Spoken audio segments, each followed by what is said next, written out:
पाठ 14 नसीरुद्दीन की अचकन। अधिगम उद्देश्य। पाठ का उचित भाव भाव के साथ वाचन कर पाएंगे। वाक्यों का शुद्धिकरण करना सीखेंगे। संज्ञा बनाना सीखेंगे। विषय प्रवेश।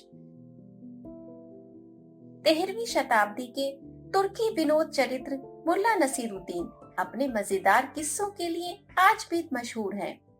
पाठ में उनका एक गुदगुदाता किस्सा प्रस्तुत किया गया है।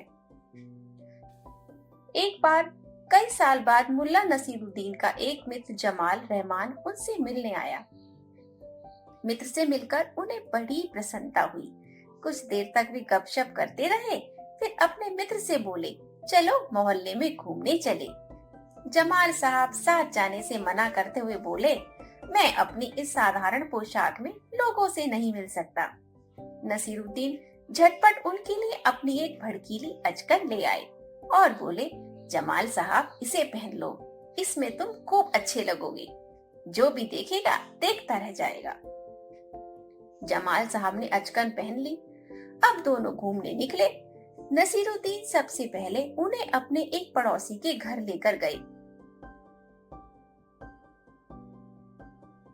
नसीरुद्दीन ने पड़ोसी से जमाल साहब का परिचय करवाते हुए कहा, ये मेरे खास दोस्त हैं।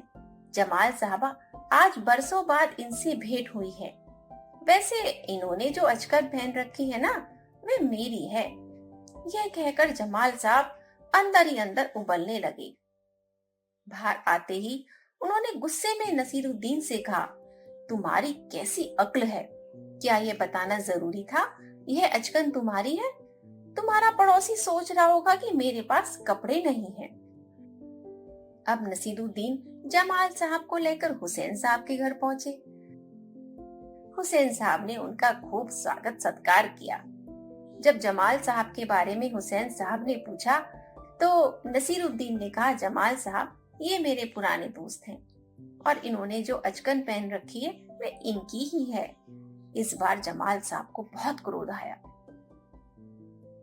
उन्होंने बाहर आकर नसीरुद्दीन से कहा, तुमसे झूठ बोलने को किससे कहा था? नसीरुद्दीन बोले, तुमने जैसा कहा था मैंने वैसा ही कहा।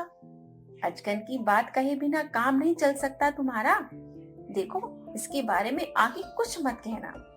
जमाल साहब समझाते हुए बोले। अब नसीरुद्दीन और जमाल साहब आगे बढ़े। तभी एक अन्य पड़ोसी मिल गया।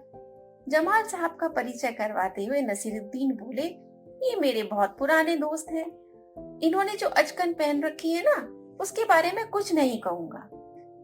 नसीरुद्दीन का इतना कहते ही जमाल साहब अपना सिर पीटने लगे और पड़ोसी हंसता हुआ चला गया।